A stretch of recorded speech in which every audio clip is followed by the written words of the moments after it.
deixou mais focado. Se hoje tá difícil, relaxa o coração. Coisas boas estão acontecendo e só vai melhorar. Hoje melhor do que ontem, eu posso sentir. Amanhã melhor do que hoje, eu vou construir. A melhora continua passo por passo. Nada vai me parar, eu não me atraso.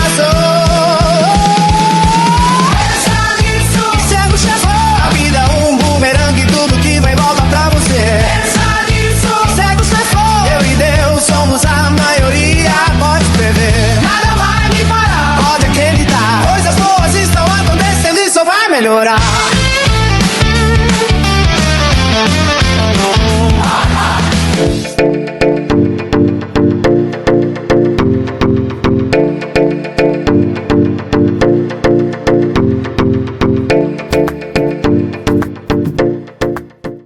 Olá, mundo dos leigos, olá, mundo da internet, olá, mundo, sejam todos muito bem-vindos ao nosso canal. Estamos começando mais um podcast Fala Chefe, e para você que está chegando agora, aproveita, já se inscreve no canal, comenta, deixa seu like, porque o assunto de hoje nós vamos falar sobre engenharia civil. Nós trouxemos aqui um especialista na área, Pedro Júnior. Doutor, seja muito bem-vindo ao nosso programa. É um prazer ter você aqui conosco. Muito obrigado pelo convite, é uma honra estar aqui. Perfeito. A pergunta de praxe do nosso programa é aquela assim: como tudo começou? E para você eu pergunto, como despertou a paixão pela engenharia civil, meu amigo? Cara, te falar que isso começou cedo. Quando eu tinha uns 12, 13 anos, eu vi meu tio segurando uma trena digital. E aí eu olhei aquilo e falei, nossa, que da hora. Eu quero isso aí pra mim. Boa. Aí eu perguntei, o que você faz? Aí ele me falou, eu sou engenheiro civil. Eu falei, prédio? Aí ele falou, prédio. E ficou um pouco nisso, naquele momento. Mas despertou o interesse e eu comecei a ir atrás de coisas relacionadas à engenharia civil a partir daquele momento. Dos 12, 13 anos, quando eu vi, aquele momento foi marcante pra mim. E assim, eu fiz engenharia civil, né? E aí, você falou agora, na minha época, era a trena digital. Na minha, era aquela que era de dobradiça. Então, pra você ver a diferença que a gente tem de idade. Mas a engenharia continua a mesma, a paixão continua a mesma. Sim. E eu acho isso muito importante pelo seguinte. Em algum momento, você, sei lá, pensou em fazer algum outro curso antes de falar, não, vou fazer engenharia? Então, eu gostava muito de mapa também. Então eu já pensei em fazer geografia. Isso é uma coisa que poucas pessoas sabem. Eu já pensei em fazer medicina também, porque eu tinha facilidade com muitas matérias na escola. E aí eu pensei, mas isso foi muito antes, foi com 10, 11. Eu pensei nisso. Eu pensei em jogar bola, que eu gosto muito de jogar bola também. Mas eu andei pesquisando suas redes sociais, você é corintiano, né, não? Só um pouquinho. Só um pouquinho, né? Só um pouquinho. Vai, Corinthians. Vai ter uns haters aí, mas tá valendo, faz parte. O pessoal seca, mas não adianta. Vamos que vamos. E assim, dentro da engenharia, a maioria dos profissionais da área são Corinthians. Vamos embora. São. Mas vamos lá. E assim, quando você decidiu fazer engenharia voltada para a área de prédio, a gente sabe que dentro da engenharia existem várias vertentes, né? Várias especialidades. Queria que você falasse um pouquinho sobre elas. Então, para a galera que está assistindo, a grande área da pavimentação, ela envolve todas aquelas que você escuta com vias no final, então rodovias, ferrovias, aerovias também, a parte de aeroportos, enfim, a grande área da geotecnia, que é a que eu mais gosto, ela envolve um pouco de quase todas. Então envolve estabilidade de taludes, envolve questão de aterros sanitários, um pouco também de pavimentação, que dá para fazer a parte de estabilização da pavimentação com a geotecnia. É mais parte de estabilização. Aí a parte da construção civil envolve obras de construção civil. Então a gente tem ali prédios, as calçadas, enfim. E a outra área, a grande área do saneamento, ela envolve as questões de drenagem, a questão da Sabesp, a própria DAI aqui, que é uma empresa de saneamento. Perfeito, acho que é um bom resumo. E agora a gente vai entrar na sua especialidade, né? Como que surgiu essa paixão para você ser um especialista nessa área? Depois a gente vai falar se está fazendo mestrado, enfim. Mas eu queria que você explicasse de uma forma mais simples e a gente vai aumentando o grau de dificuldade aí sobre a tua área. Tá. Pra galera que tá nos assistindo, essa paixão ela surgiu na faculdade. Então eu não entrei na faculdade já gostando dessa área. Eu gostava da área de construção civil, como eu tinha dito, dos prédios e tudo mais. Eu gostava das construções de modo geral, dos prédios, principalmente aqueles prédios enormes, os arranha-céus, né? Achava maravilhoso. Mas essa paixão ela surgiu na disciplina de topografia e sensoramento remoto. Apesar de eu ter tido essa disciplina numa época de pandemia, então foi EAD, o professor ele nos estimulou, porque era uma disciplina que a gente via muito mapa, como calcular ângulo azimutal, essas questões de pontos, de ordenadas e coordenadas. E eu gostei muito disso, porque, como eu falei, eu gostava de mapa na época da escola, e eu tinha uma certa paixão por geografia. Foi aflorando ali, E aí né? eu gostei mais ainda, que eu tava vendo isso aplicado à engenharia civil. Eu achei maravilhoso. Sim, juntou os dois. Aí depois eu tive mecânica dos solos, que é uma matéria que normalmente é pau pra muita gente. Sim. É pau. Não vou mentir, é pau mesmo. É complicadíssimo. É complicada, aí você tá lá e na aula é uma coisa, aí na prova é um pouquinho mais aprofundado do que na aula, porque senão, se for muito aprofundado, ninguém faz a prova. É verdade. É complicado demais. Mas aí, na hora que eu tive o primeiro contato com essa matéria, eu achei sensacional, mesmo sendo mais difícil. E eu gostei dela e aí eu comecei a ver qual grande área que ela engloba. Aí eu perguntei para a professora, perguntei ali na faculdade, olhei em qual área que englobava, e ela e a topografia são um pouco mais voltadas para a geotecnia. Aí depois eu tive transportes. Em transportes, eu conheci esse cara aqui, que o professor citou, os geossintéticos. Mas em transportes, mais especificamente, esse daqui. Ele trouxe muita coisa aqui. Vai ser bem legal Eu trouxe esse daqui. esse nosso episódio. Peraí, Esse aqui Vai lá. é uma geogrelha. Geogrelha. É. Para que serve? Ela serve para dar mais estabilidade. Ela tem uma tensão na direção da máquina, que ela é feita, Tá. e uma tensão na outra direção. A tensão na direção da máquina ela é mais forte. E para que serve isso? Estabilização de pavimento. Então eu tenho uma rodovia, eu posso colocar o geossintético para eu ter uma camada menor de base e subbase. Legal. Mas para que isso serve? Economia de material, economia de custo e rapidez da obra. Porque conforme vai aumentando a urbanização, vai aumentando a demanda de obras. E uma coisa que é bem interessante é que se você consegue fazer essa obra mais rápido, mesmo que você gaste um pouco mais inicialmente, você economiza no final com mão de obra e com tudo de modo geral. Então é uma economia geral da obra. E isso aqui tem uma recência legal. Pega para você ver. Deixa eu ver. Tenta fazer assim. Pode puxar? Pode. Caramba. Olha. Não vou falar que você não vai conseguir arrebentar na mão, porque é um pedaço porque pequeno. eu tô na academia, né? Você treina muito. Top demais, chefe. Mas dá pra arrebentar na mão também. Sim. E aí eu tive o primeiro contato com esses caras, que a parte que eu mais gosto assim da geotecnia são os geossintéticos, os famosos geossintéticos.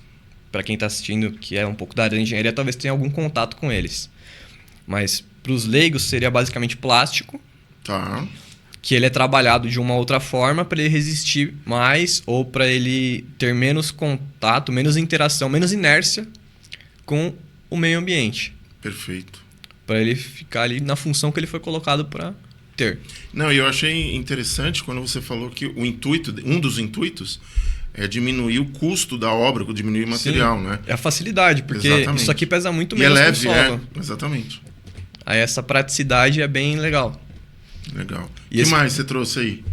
Então, aqui também tem... Esse aqui é o geotêxtil não tecido. Apesar dele parecer um tecido, ele é caracterizado como não tecido. Pega nele pra você ver que ele é meio que um...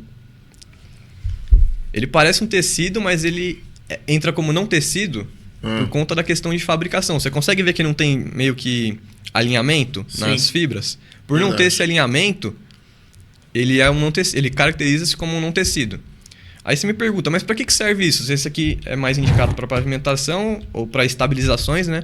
Para que esse aqui serve? Esse aqui serve para reter material. Então ele tem uma função de retenção. Tá.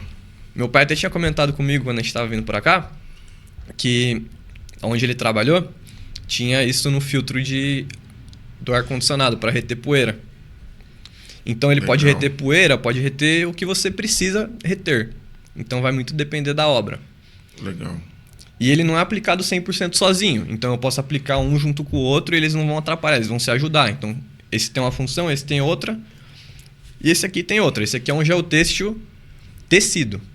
Mas aí você me pergunta, por que esse é tecido e não parece tecido e esse aqui é não tecido? Verdade. Mas é mais questão do nome e da indicação das fibras. Que esse aqui é feito com fios e eles estão bem juntos e tem um certo padrão. Esse aqui não tem tanto um certo padrão. Ele vai ter um padrão de o que passa nele e o que não passa. Entendi. É mais questão de nome. É um pouco confuso para quem está vendo pela primeira vez, mas a nomenclatura ela tem a ver com as fibras. Entendi. Deixa eu ver. Inclusive, eu queria te dar um desse. Esse aí é seu. Oh, que legal, chefe. Para Olha lembrar só. do programa e Perfeito. guardar de recordação. E quando você está estressado, você pode pegar Boa. ele e ficar assim, ó, Perfeito. mexendo. Aí, eu gosto de mexer de outra forma. Abre aqui em Você cima dobra também. aqui em cima, Que legal. que ele não quebra. Fechou. É o que eu falo, cada podcast é um presente. E um presente diferente esse daqui. Não, esse aí Top, top, top. é difícil de ter. Só que aí você me fala, mas só tem esse tipo de geossintético? Tem milhares de tipos de geossintético. Tem esse daqui também, que ele é uma mistura de duas coisas. Aqui a gente tem uma placa de concreto. A gente tem uma placa de concreto junto com... Até vou sujar um pouco a Não mesa. tem problema, não tem junto problema. com esse geotêxtil não tecido aqui do outro lado. Aham. Aí ele tem uma função de reforço por conta do concreto. Tá, E embaixo ele tem uma função de separação nesse caso. entendi. Ou de, vamos supor, ele está separando, mas ele está segurando também o que vai passar daqui, que eu não quero que passe para baixo. Legal. É tipo um E ele é mais- filtro, vamos dizer assim, É. de uma Ele forma pode bem ser um popular, filtro, né? Ele tem essa função também. Tá, bacana. Pega para você ver, é mais pesadinho que o outro, porque já tem o concreto, né? Aí Ó, que legal. Meu, você falou tá sujando, tá caindo. Não tem problema. Fala pra mim uma obra que não tem sujeira, irmão. Você tem um ponto. Não, tá. Se tem obra, tem sujeira. Tem sujeira, senão não é obra. E se tem sujeira, tem que limpar depois. Exatamente, tá valendo, tá valendo. Show de bola. Tem Aí mais esse- coisa? Aí esse aqui é a mesma ideia, mais ou menos, de ser, tipo, vários em um, né? Aí ele tem aqui o não tecido embaixo, esse aqui é conhecido como GCL. GCL. Ele tem uma função drenante também, pro pessoal que quer ver. Aqui atrás é o não tecido também. Aí quando tem mais de um junto, normalmente a gente chama de gel composto. Tá. Porque são várias formas de gel composto que pode ter. Não é uma forma definitiva, assim. Esse sabe? é bem mais flexível, né? Isso. Que daí Legal. são para situações diferentes desse. Entendi. Que esse aqui é mais para uma situação de reforço e de retenção. Tá. Esse seria para uma função mais de drenagem, especificamente falando. Perfeito. Um Cara, solo é mais muito- mole é e muita tudo coisa. mais. Porque um solo mais mole, se eu colocar um peso maior nele, o que ele vai acontecer? Ele vai afundar, Vai afundar. porque ele é mole. Então, tem algumas situações que eu quero um pouquinho de resistência a mais ali, mas eu também quero uma outra função. Aí eu entro com ele. Mais flexível. Só que daí eu teria que entrar com esse e talvez uma geogrelha em cima. Tá. Pra fazer as duas coisas, porque a geogrelha ela também é mais leve e ela não ia atacar aquele solo que nem esse outro aqui. Esse aqui seria usado mais para pavimentação Entendi. do que os outros em si. Mas a geogrelha também pode ser usada na pavimentação. E deixa eu te fazer uma pergunta que eu tenho percebido que tem acontecido muito aqui em Jundiaí.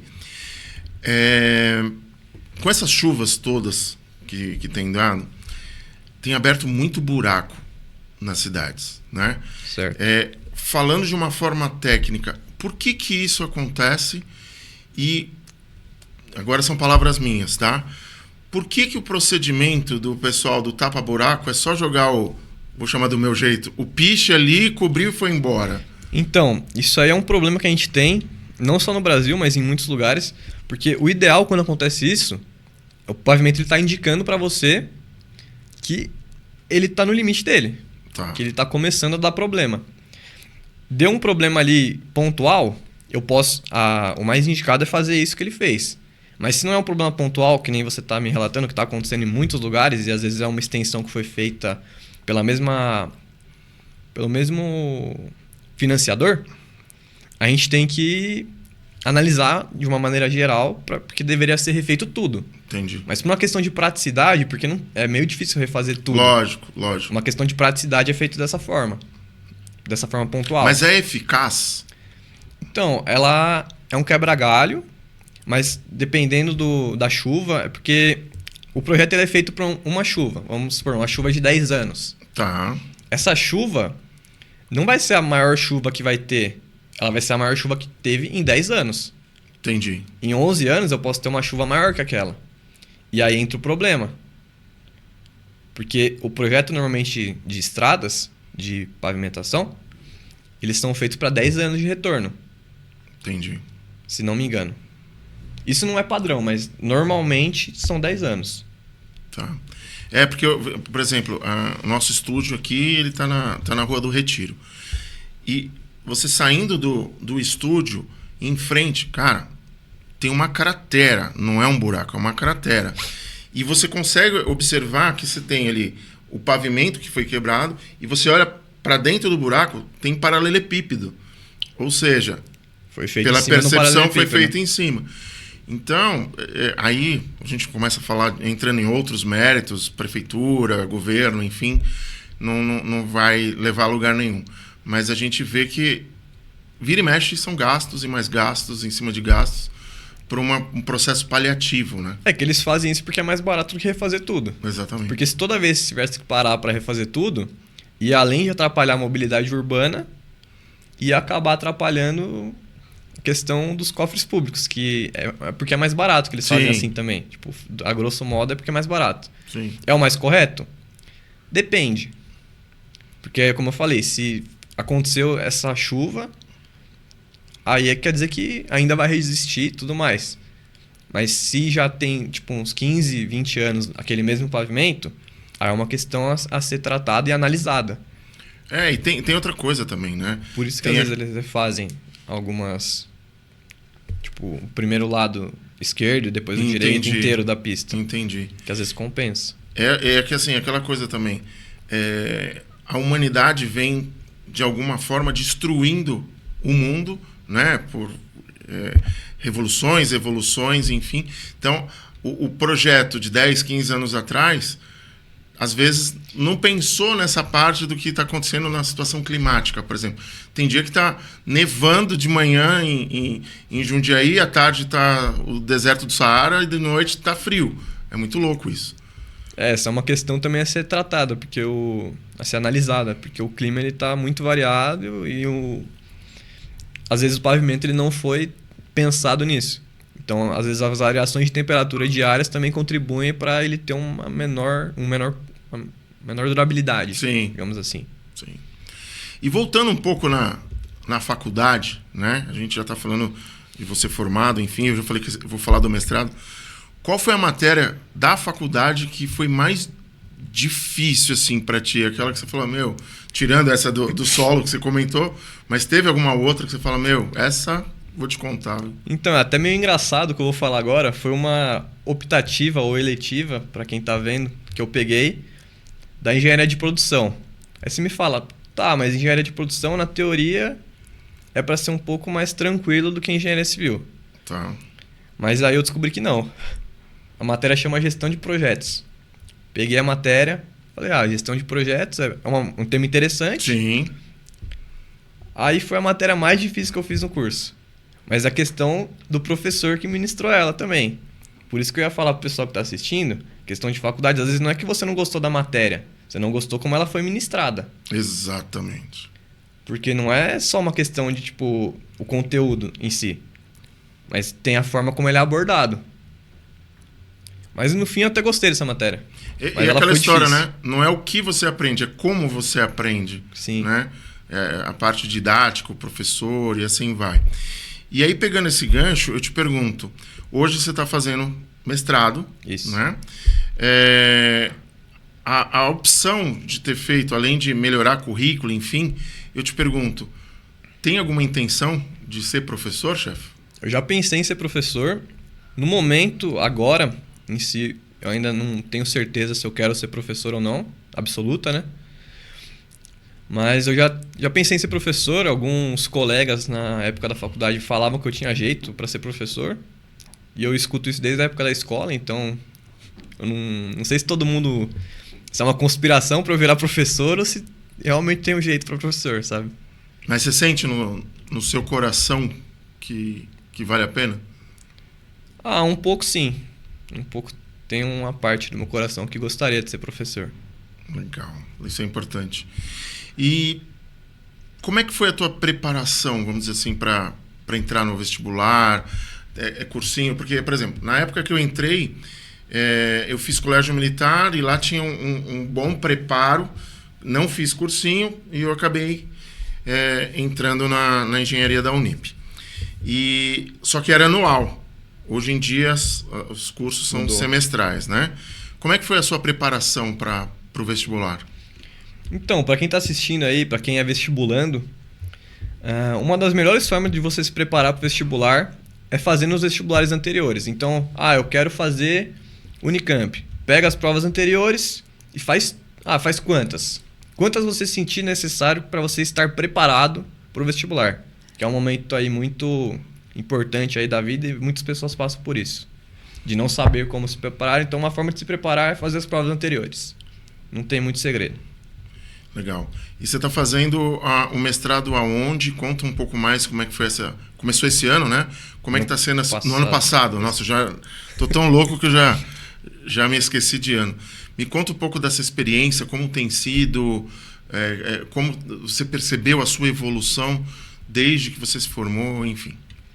Então, tem sido uma experiência incrível fazer o mestrado. As matérias elas são muito mais voltadas para a área da geotecnia. Então, é uma experiência maravilhosa.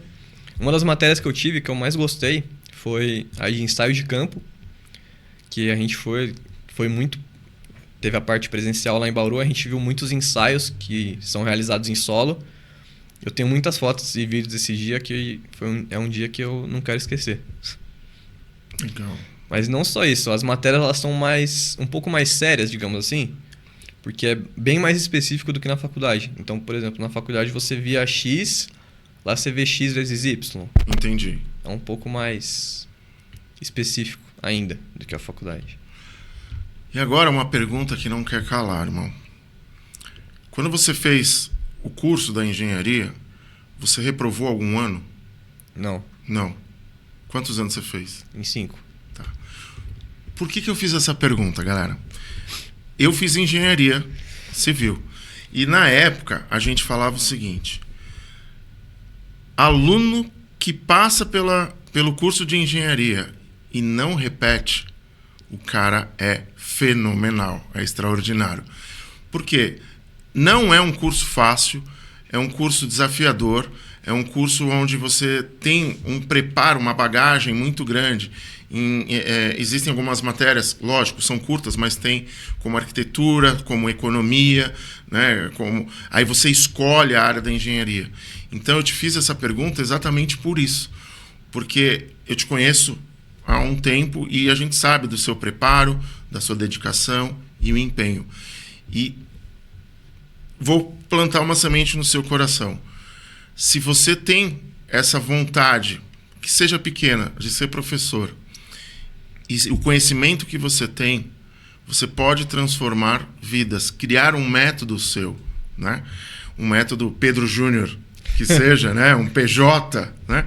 Porque você transferir conhecimento é algo mágico. É algo que vai fazer a diferença na vida das pessoas. E aí, falando sobre isso, eu falo de inspiração, né?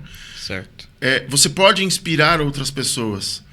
E quem foi a sua inspiração, né? Sim, na parte de geotecnia, na parte de engenharia civil? Certo, vou falar um pouco das minhas inspirações. Na parte da engenharia civil, foi o meu tio, como eu disse, lá com 12 anos eu vi ele com a trena digital e fiquei fascinado. Agora, na parte da geotecnia, tem duas grandes pessoas inclusive talvez assistam, não sei se vão, espero que assistam, né? A professora Mariana, que deu mecânica dos solos para mim, e o professor Gabriel, que hoje é meu orientador do mestrado e ministrou para mim a disciplina de Transportes 1 e Transportes 2. Com eles eu tive um contato com a geotecnia, com a engenharia civil, que eu achei sensacional, fenomenal, a forma que eles abordaram as duas disciplinas. Mais que duas, né? Mas enfim, são minha inspiração na área de geotecnia. Perfeito. E inspiração de vida, irmão. Fala um pouco disso. Não tem como não falar, né? Mas, tipo, as principais inspirações da minha vida são os meus pais. Eu sempre me baseei muito neles para me dedicar ao máximo às coisas, sempre perseverar no que eu quero. E além disso, uma inspiração famosa que eu tenho é o Ayrton Senna, que ele sempre foi muito determinado, muito brasileiro. Ele sempre levou o Brasil com muito orgulho lá pra fora. E é uma coisa que eu acho maravilhosa, é a parte dele não desistir. O que eu mais gosto dele é aquela corrida. Eu não vi ao vivo, porque eu não era nascido na época. Queria ter visto ao vivo. É aquele correu na 6ª marcha, se não me engano. Sim, Brasil. O final inteiro da corrida. E é algo que ele mesmo falou que ele não sabe como ele fez. E eu acredito muito em Deus e, tipo... É difícil falar, mas... Eu acredito muito também em destino e acho que ele estava destinado a, no Brasil mesmo. O que acontecesse no carro dele, ele ia ganhar aquela corrida. Exatamente. É muito legal isso. E a gente vai fazer o seguinte, ó. Junto da nossa entrevista, né?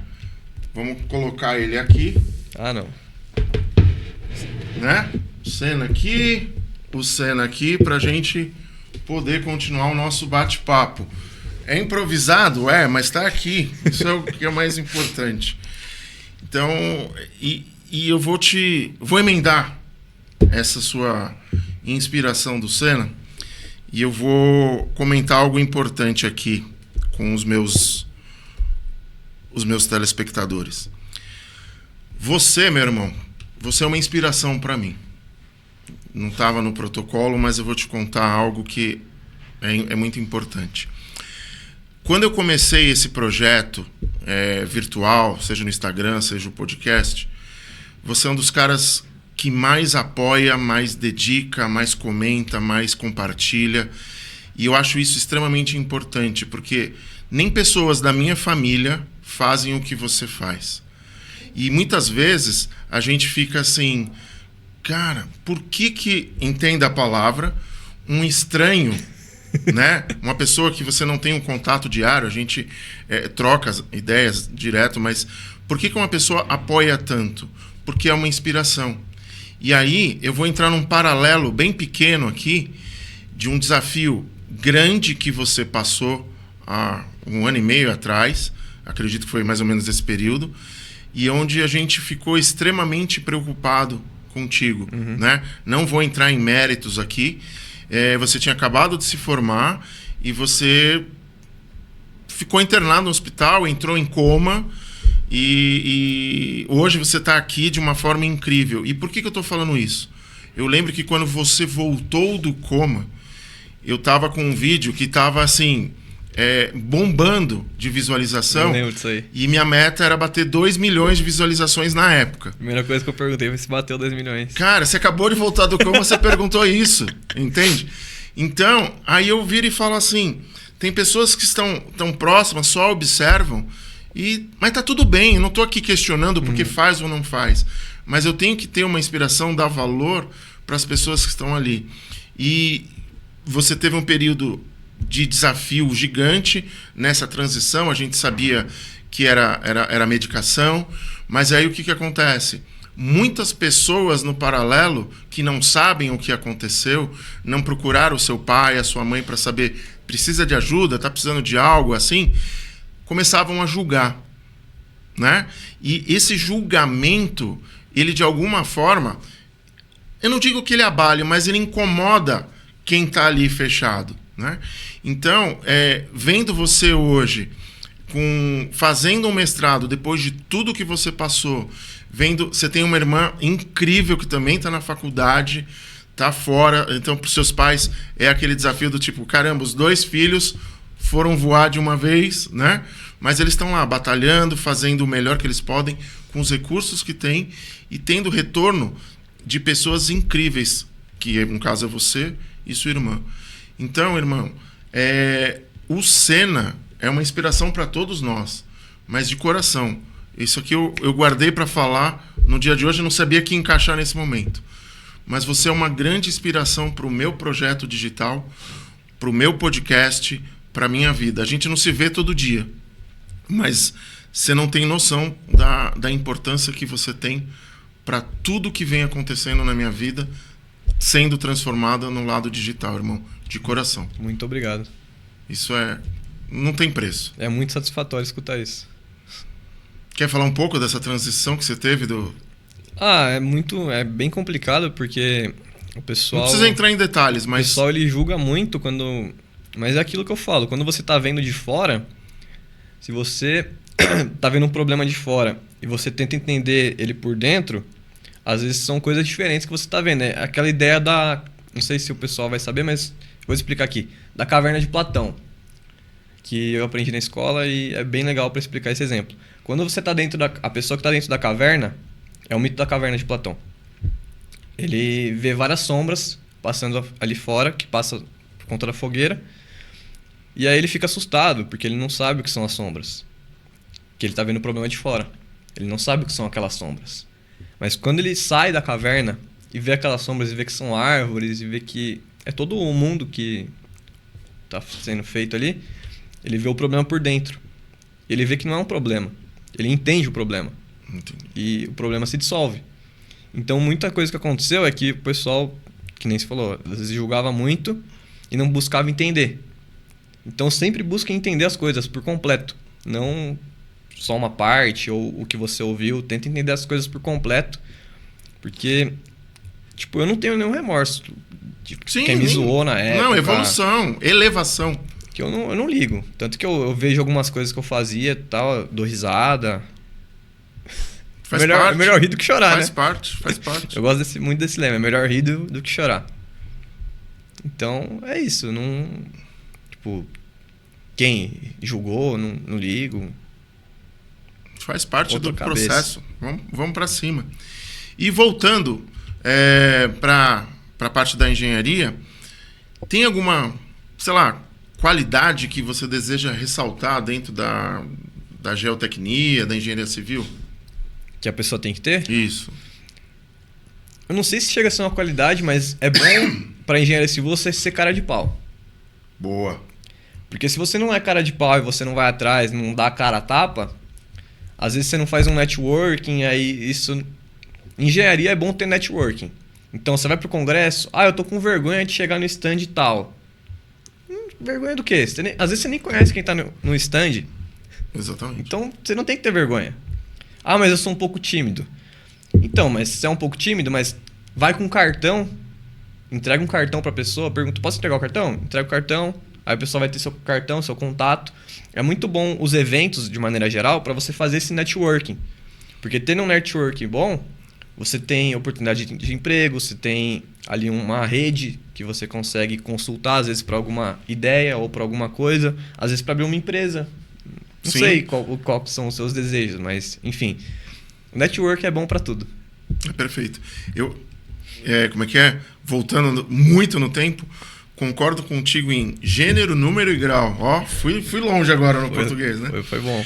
Por que eu estou falando isso? Porque eu recentemente entrei em 2 grupos de network e é impressionante como isso expande a tua área profissional.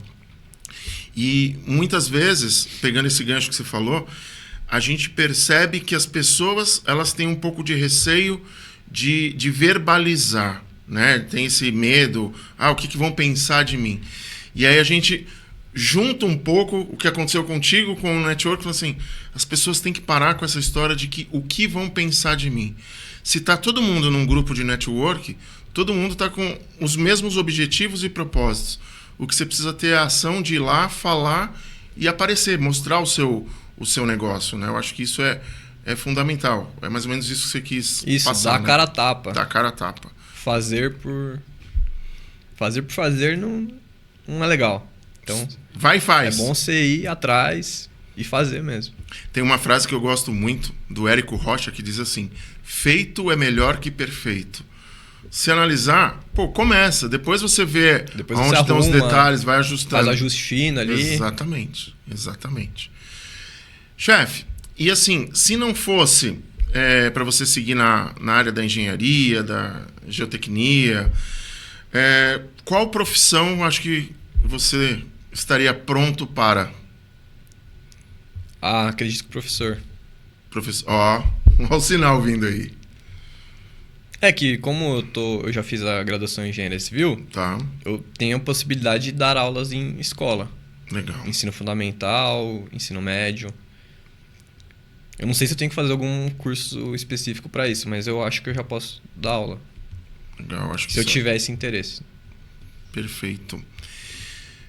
Chefe, a gente está chegando ao final do nosso programa. Eu queria que você deixasse umas considerações finais. Eu gostaria que você deixasse seu contato ou falasse algo que eu acabei não te perguntando. E eu vou quebrar um protocolo aqui. Eu queria que você deixasse um recado para sua mãe, para o seu pai e para sua irmã. Pode ser? Pode ser. Então, contigo. Então, um recado para todo mundo. Persista no que você quer fazer para sua vida. Então, eu quero fazer engenharia civil, mas eu quero a área de saneamento. Você não conseguiu no primeiro momento? Às vezes você vai ter que entrar no mercado para fazer o estágio, né? Que o estágio acaba sendo meio obrigatório, né, na faculdade. Mas assim, você não precisa estagiar necessariamente na área que você quer seguir. Mas você pode se interessar e estudar ela de outras formas. Você pode usar esse estágio que você fez para se aprofundar em CAD, que às vezes você vai usar na área que você vai seguir. Enfim, persista no que você quer fazer. Essa é a mensagem principal que eu quero passar para vocês. Mas por que persistir no que você quer fazer? Porque muitas vezes, que nem você tinha comentado nos bastidores do podcast, que você acabou fazendo engenharia civil, não porque você quis, de certa forma, porque você meio que foi levado... Maria vai com as outras. Você foi levado a fazer engenharia civil. Exato. Às vezes, se você tivesse feito... Pode falar do curso que... Pode. Se você tivesse feito a educação física, talvez você nem tivesse, o podcast. Exatamente. Você poderia ter se achado na área e ter ficado por ali. Então, eu gosto muito também de acreditar em destino, em Deus e tudo mais, por causa disso. Porque por que você fez engenharia civil? Hoje você sabe por quê. Exato. Porque se talvez você tivesse feito educação física, você não teria tido todo esse desenvolvimento, essa bagagem Exato. E pensado no podcast. Exatamente. Agora um recado pra Ana, que ela tá assistindo. Eu não sei se eu já falei pra você, mas eu tenho muito orgulho de você, de tudo que você já fez. Eu quase chorei quando ela me contou que eu sou uma das inspirações dela. Quando ela me contou isso, eu quase chorei. Porque, ouvir isso da sua irmã é sensacional. Eu vou dar um recado pros meus dois pais. Não vou... Pra minha mãe e pro meu pai, no caso. Eu não vou dar um recado pra cada um, senão eu vou acabar me emocionando aqui um pouco. Liberta, chefe. Eu gosto muito de vocês e, às vezes eu sou um pouco grosso, às vezes eu sou um pouco levado. Às vezes eu não faço necessariamente o que vocês estão pedindo, mas, eu sempre penso em vocês em tudo que eu tô fazendo. Eu queria deixar isso muito claro pra vocês. É isso. E eu amo muito vocês. Perfeito, chefe, perfeito. É o que eu falo, o podcast não é só um podcast. Ele é um programa onde a gente coloca a emoção para aflorar, não tem um roteiro, não tem uma sequência. A gente vai, levanta, pega o capacete, fala, e assim, eu tenho gostado muito disso. E o mais importante para quem está assistindo, o chefão, né, o Pedrão, ele está aqui nos bastidores com a gente, e ele está assistindo essa entrevista. E esse é um cara extraordinário, uma pessoa que eu aprendi a amar com respeito, um profissional que já contou a sua história para mim, e ele tem uma família incrível.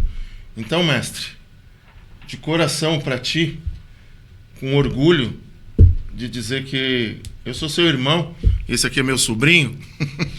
Muito obrigado por vocês fazerem parte da minha vida.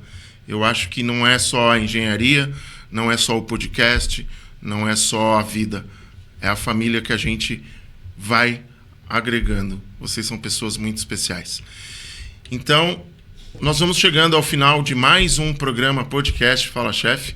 Não foi só sobre engenharia, foi sobre vida. E eu vou encerrando com a frase que toca o meu coração sempre. Coisas boas estão acontecendo e só vai melhorar. Até o próximo programa. Pensa nisso, segue o chefão. Hoje melhor do que ontem.